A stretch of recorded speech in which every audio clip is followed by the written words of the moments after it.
Gabi na mga amigo, pero gumagala pa rin tayo, pero okay lang. Ayan, at syempre andito pa rin tayo sa bayan ng Katayngan mga ludi. At syempre samahan nyo pa rin ako mga amigo. At pagdating natin dito mga amigo, oy, luho-luho man ang kamino mga amigo. Pag mga gawi pala kayo dito ng gabi, dahan-dahan lang ano, kasi ang pangit ng kalsada dito mga amigo. At syempre dahil gumala tayo ngayon, bibili kasi ako ng ulam mga amigo, kaya naisip ko na magkuha muna ng video at syempre gumala-gala. At syempre papunta muna tayo sa gagala muna tayo sa port ng Katayngan. Yes, tingnan natin kung maraming doon nakatambay mga amigo.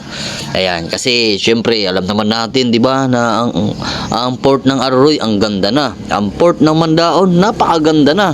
So syempre hindi magpapahuli ang port ng Katayngan. At syempre rorondahan natin mga amigo para makita natin kung ano yung view pagkagabi dito. Ayan At nga pala, kung gusto niyo masubaybayan yung ating mga travel, mga galap dito sa Masbate, mag-follow at mag-subscribe para naman kung meron tayong bagong upload, ma-update kayo mga amigo. Pasensya na dahil madilim yung ating video kasi wala naman gaanong mga ilaw dito mga lodi.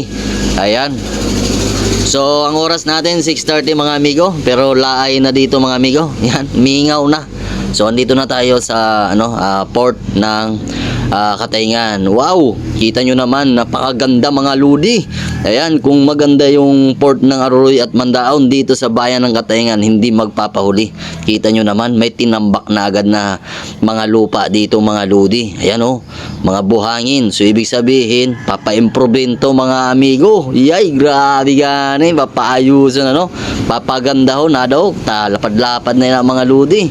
Yan, papalaparin, papagandahin yung port ng Katayngan. Lalagay ata dito ng LCC, Jollibee, McDo at Inasal, pati na rin ng Chowking, isabay na rin Ayan, kita nyo naman kasi pinalapad na yung port nila dito. Magtanong kayo kung kailan kaya yan idol mangyayari.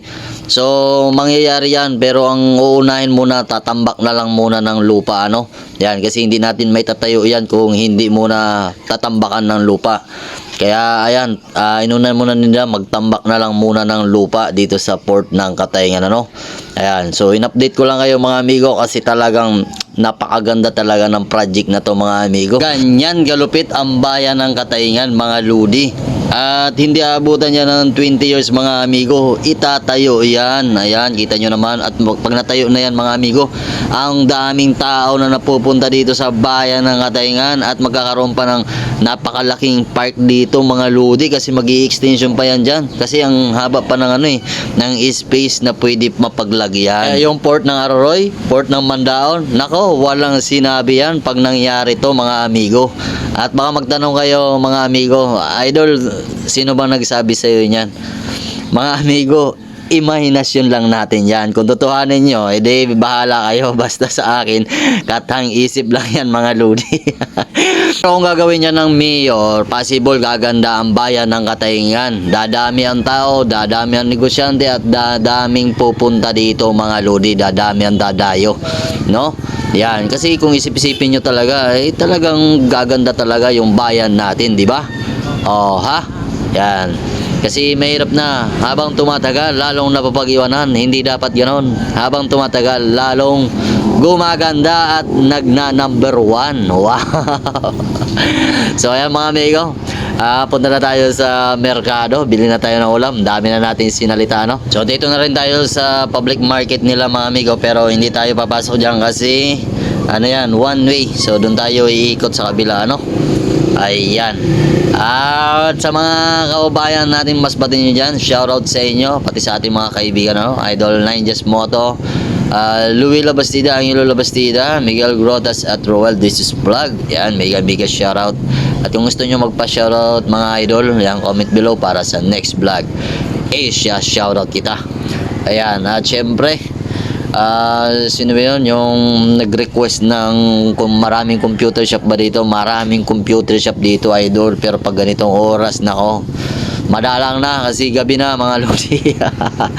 Wala na tayong makikita dyan na computer shop na nag-ooperate kasi dito mga lodi. Pagpatak ng alas 6:30, sarado na yung mga dito, mga nagninegosyo At ito Pero dito sa merkado, open pa naman yung iba. Ayan. Kasi parang pagkalam ko hanggang 8 or 9. Yan. May mga open pa naman dito. Ayan mga amigo. So, andito na yung public market mga lodi. Bibili muna ako ng ulam. At sana magkita-kita tayo ulit sa ating susunod na vlog. So, dito na lang. Bye-bye.